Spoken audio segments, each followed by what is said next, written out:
Hey everyone, welcome back. I'm sure many of you have either picked up the Ghoul Saw or have seen reviews on it already, so let's face it, the weapon is pretty underwhelming in a conventional sense, with lower than normal base damage and lackluster crits. On the other hand, it is slash based with decent status. Today, I'm not here to give you a full breakdown of the weapon and all its shortcomings, you've already seen that. Instead, as you see here, I'm going to show you some setup options that plays best towards the strengths of the Ghoul Saw and allow you to rip and tear your enemies to shreds. Let's take a quick look at this melee. It only has 15% critical chance and a 1.9 times crit multiplier. This means the crits are somewhat underwhelming and unreliable. However, we are playing with 27% status here, nearly twice as much as the crit. Let's scroll down a little bit.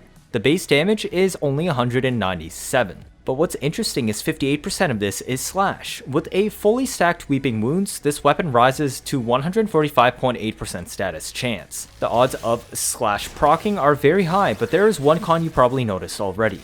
It has 1.0 attack speed, but 1.0 attack speed on the Ghoul Saw is extremely slow.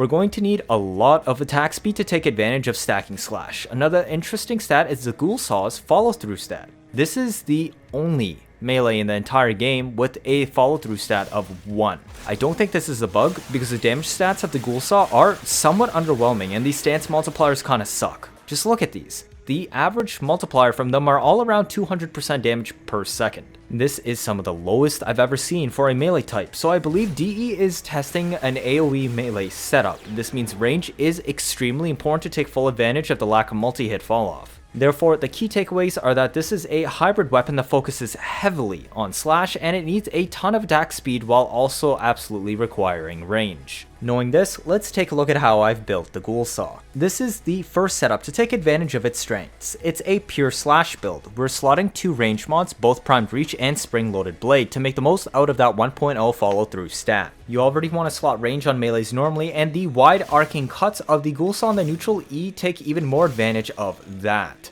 Like I've said, attack speed is absolutely mandatory. We have Prime Fury slotted here, but we are actually also bringing Arcane Strike on the frame. With the massive range of this weapon, it is extremely easy to keep Strike active with 100% uptime. If you don't want to use Strike, I would recommend bringing Quickening instead because you really want to be reaching at least 100% bonus attack speed. Despite the weapon only having 50% crit chance, the slash procs still benefit hugely from crit scaling since they ignore armor. Therefore, we're still bringing Blood Rush as we reach 81% crit chance at 12x combo. We can still boost this further, so stay tuned. Organ Shatter will complement the crit stats to make slash procs hit that much harder. Finally, the most important mod on the build is Weeping Wounds. This allows the Saw to reach 145.8% status, which is essential on a pure slash build. With 58% slash weight, you will proc nearly 1 slash dot per swing on the entire crowd.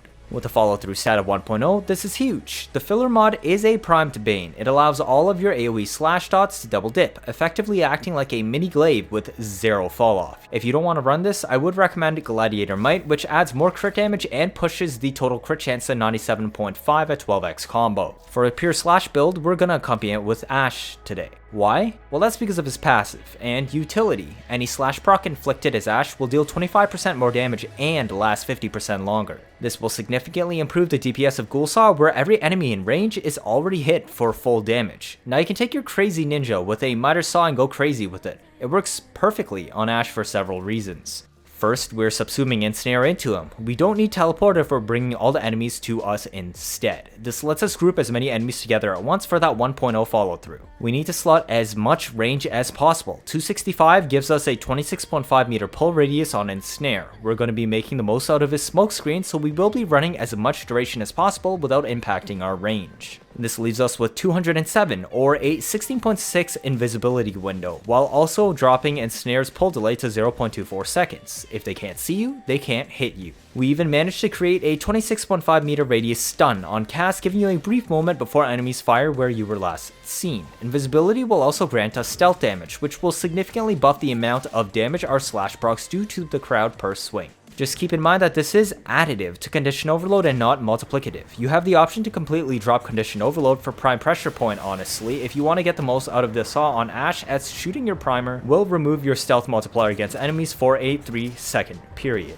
Also, his smoke screen does not silence your primer either, so you do have options here, as the stealth multiplier only applies on the first hit and then it goes on 3-second cooldown. His shuriken isn't really functional in this build, but if you want to run Seeking Shuriken for armor strip, you would have to give up Augur Reach for blind rage, and Augur Message for Seeking Shuriken. That way you will reach the 134 strength required for full strip without giving up the ensnare range with overextended. You'll also have to bring Energize and change the aura though, probably to Brief Respite, as you'll be losing both Augur mods. We aren't running that today because Ghoul Saw is a slash weapon and doesn't care about armor. With Ensnare pulling in crowds and stealth multipliers alongside that 1.0 follow through stat, I have opted for the Combat Discipline Arcane Avengers setup. Since you will hit many enemies at once with the excessive range we've modded on the wide arcs, it will be extremely easy to kill hordes of enemies and trigger the self damage of the aura, which can activate the Arcane Avenger and push the weapon up from 81 to 126 critical chance for guaranteed crits. Being able to consistently crit will be a very noticeable DPS increase. Rising Storm is our flex slot mod that will instantly max out your combo on the Ghoul Saw to 12x if you so wish, but it also doubles as an extra 10 seconds combo duration for a melee. Prime Sure-Footed so that you don't get knocked down, and the mandatory Arcane Strike so that we reach a total extra 115% attack speed with Primed Fury. This allows us to opt for Zeneric instead of Neramon to sustain the energy costs of the build. Energizing Dash should be more than enough to keep us with the 24.5 energy cost of Smokescreen, and Ensnare when you're playing with 265 range to literally pull the entire tile together with 207 duration.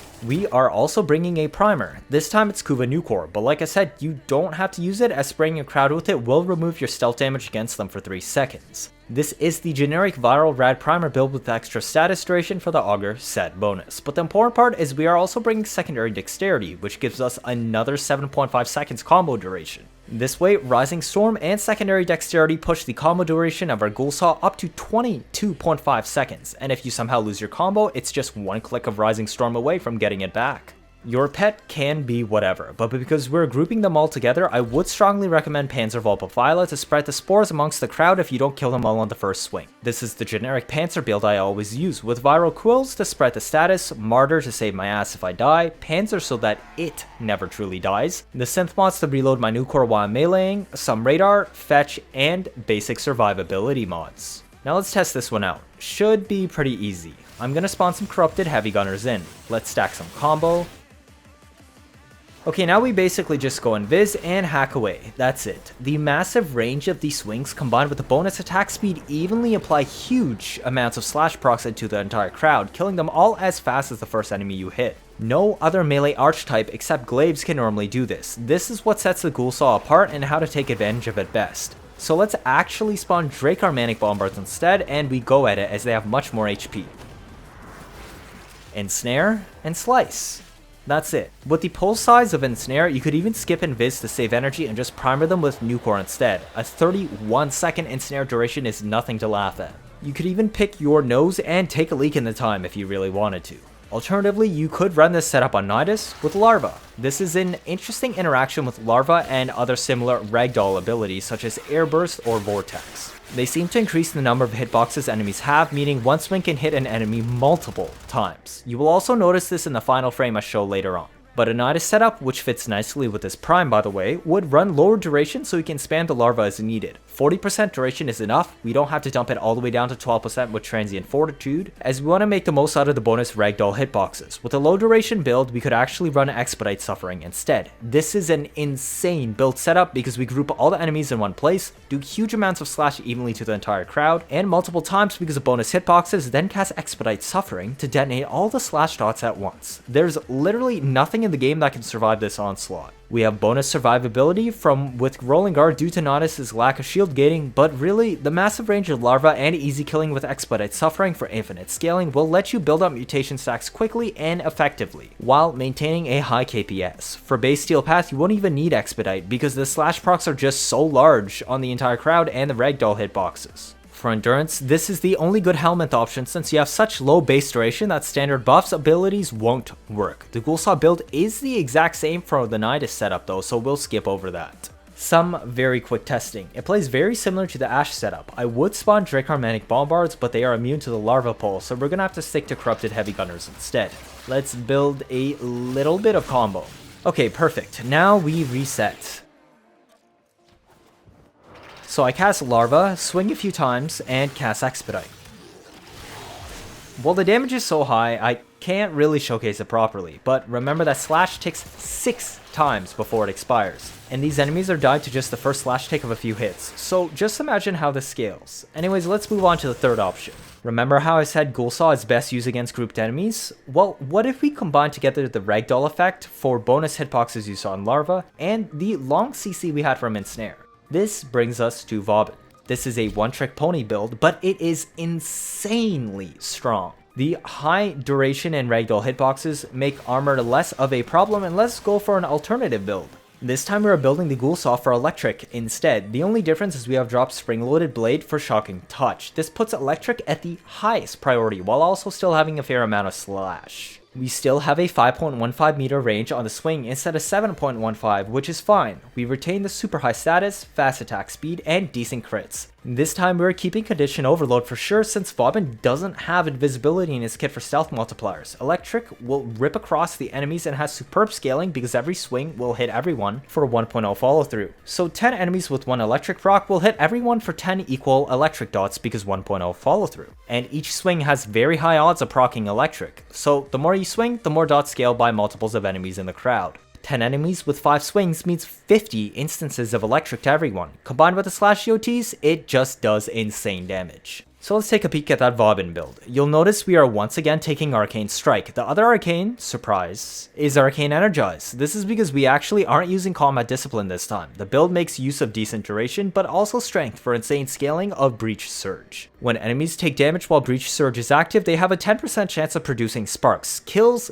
guarantee sparks also. Because the Ghoul Saw has a 1.0 follow through, you can guarantee every spark produced by your swings will always produce high damage sparks. This can significantly improve your damage because Breach Surge also blinds your enemies and makes them susceptible to stealth damage. Of course, multiple swings will reset that bonus for 3 seconds, but it is a nice bonus. With Growing Power active, which is super easy to trigger with NUKE and your Saw, Breach Surge will have a 3.28 times damage multiplier. If it manages to tag heads, well, that's gonna be fireworks. NUKE gives viral as well after all. At only 105 efficiency, Breach Surge costs 47.5 energy to cast, and Vortex 95. The Vortex lasts only 14.25 seconds, but it is enough to get a solid amount of kills for energy orbs, which can proc Arcane Energize to make up for that high drain on the build. We have Prime Sure footed on the build as well, so you're always in control, as less time on your butt means more time for materialistic DPS. Vigor Swap is a unique touch on this build. Its purpose is actually to increase the base damage of Breach Surge, acting like a separate 2.65 times multiplier. Because you will be changing between NUKE and your Ghoul Saw constantly anyways, it will proc a lot. Just make sure to NUKE before you cast your Breach Surge and not the other way around. We want all our sparks coming from the Saw. Let's give a little test footage to this final build as well. I'm going to be testing this with Drake Harmonic Bombards. Just keep in mind that these enemies cannot be ragdolled, so I'm actually losing damage. If I use Corrupted Heavy Gunners, the damage I'll put on this build is so high you wouldn't even be able to see anything. So let's just pretend these enemies have extra ragdoll hitboxes, meaning I would do even more damage than I show here.